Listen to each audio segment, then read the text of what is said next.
সমুদ্রের তলদেশে বসানো হয়েছে বিশেষ খাঁচা। সেখানে রাখা হচ্ছে মদের বোতল, তাও আবার পানির নিচে সংরক্ষণের এক ব্যতিক্রমী উদ্যোগে।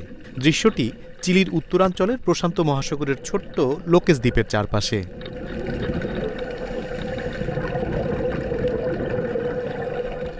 ডুবুরিরা ধীরে ধীরে নামিয়ে রাখছেন বোতলগুলো সমুদ্রের 10 থেকে 20 মিটার গভীরে, যেখানে আলো কম, তাপমাত্রা স্থির। এই পরিবেশই তৈরি করে প্রাকৃতিক সোলার ইফেক্ট, যেখানে সময়ের সঙ্গে সঙ্গে পরিপক্ক হচ্ছে মদের স্বাদ ও গুণমান। বোতলগুলো 8 মাস থেকে 1 বছর পর্যন্ত সমুদ্রের নিচে রাখা হয়। এই সময়ের মধ্যে বোতলের গায়ে জমে ক্যালসিয়ামযুক্ত পলল, যা চিলির কোইম্বো অঞ্চলের প্রশান্ত মহাসাগরীয় উপকূলের স্বাভাবিক বৈশিষ্ট্য।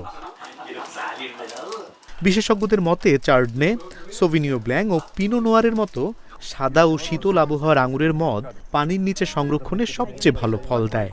তবে প্রয়োজনে অন্য ধরনের মদের ক্ষেত্রেও এই পদ্ধতি ব্যবহার করা যেতে পারে। যদিও পানিতে মদ সংরক্ষণ ও পরিপক্ক করার ধারণা নতুন নয়, তবু চিলিতে এই উদ্যোগ একেবারেই ব্যতিক্রম। বিশেষ করে এমন একটি দেশে যেটি বিশ্বজুড়ে পরিচিত তার সমৃদ্ধ মদ শিল্প এবং 4000 কিলোমিটারের বেশি দীর্ঘ প্রশস্ত মহাসাগরীয় উপকূলের জন্য।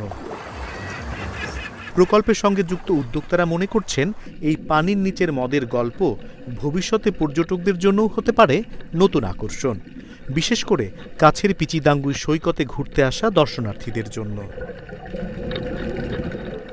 সমুদ্রের গভীরে নীরবতায় পরিপক্ক হচ্ছে মদ, আর সেই সঙ্গে জন্ম নিচ্ছে চিলির মদ শিল্পের এক নতুন অধ্যায়। অনিমেষ কর, ইন্ডিপেন্ডেন্ট ডিজিটাল।